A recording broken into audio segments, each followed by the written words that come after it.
Hi welcome to creative Saritha. నేను ఈరోజు rose flower tissue పేపర్తో ఎలా తయారు చేసుకోవాలో చూపిస్తున్నాను. And this is the fifth ఐదవ రకం అండి. ఐదవ రకం నేను ఫ్లవర్ చేస్తున్నాను. టిష్యూ పేపర్తో చాలా రకాలుగా చేసుకోవచ్చు. నేను ఇది ఐదవ రకం టిష్యూ ఫ్లవర్, రోజ్ ఫ్లవర్. దానికి జస్ట్ కలర్ టచ్ అప్ ఇచ్చేసి నేను రోజ్ ఫ్లవర్ తయారు చేయడం జరుగుతుంది. వైట్ గులాబీ, జస్ట్ లైట్ బేబీ పింక్ టైప్లో వస్తుంది. నేను ఏ విధంగా పెటల్స్ కట్ చేసుకున్నానో ఆ విధంగా ఫస్ట్ చూడండి. వీడియోని జాగ్రత్తగా అబ్జర్వ్ చేయండి. ఒకవేళ క్లారిటీ లేదు అనుకుంటే కామెంట్ సెక్షన్లో కామెంట్ చేయండి, పర్వాలేదు, తప్పుగా అనుకోము. మీరు ఎంత కామెంట్ ఎక్కువగా చేస్తే మాకు అంత బాగా చేయాలనే ఇంటెన్షన్ కలుగుతుంది. కాబట్టి మీరు ఖచ్చితంగా కామెంట్ చేయండి కామెంట్ బాక్స్లో. మరి నేను ఇంకొకటి తెలియజేసేది ఏంటంటే, ఏదైనా ఒక టాపిక్ చెప్పాలి అని అనుకుంటాను.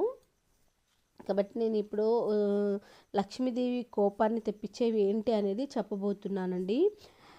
లక్ష్మీదేవికి కోపం తెప్పించేవి మహాబద్ధకము, లొడలొడ వాగటం ఒకటి, పీకల దాకా తినటము, మళ్ళీ గురువులను పెద్దలను అవమానించటము, హింస చేయుట, అపరిశుభ్రతతో ఉండటము, అతి నిద్ర వంటివి చాలా లక్ష్మీదేవికి చాలా కోపము.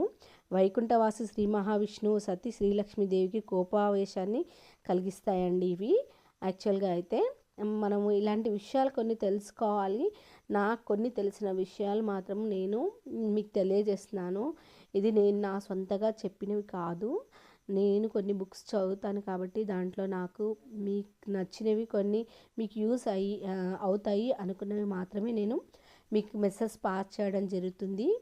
ఏదైనా మిస్టేక్ ఉంటే ఖచ్చితంగా చేయగలరు.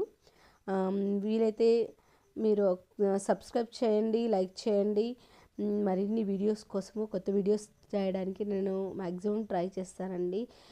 మీ సపోర్ట్ ఎప్పుడూ ఉండాలి. Thank you so much my dear friends. Thank you.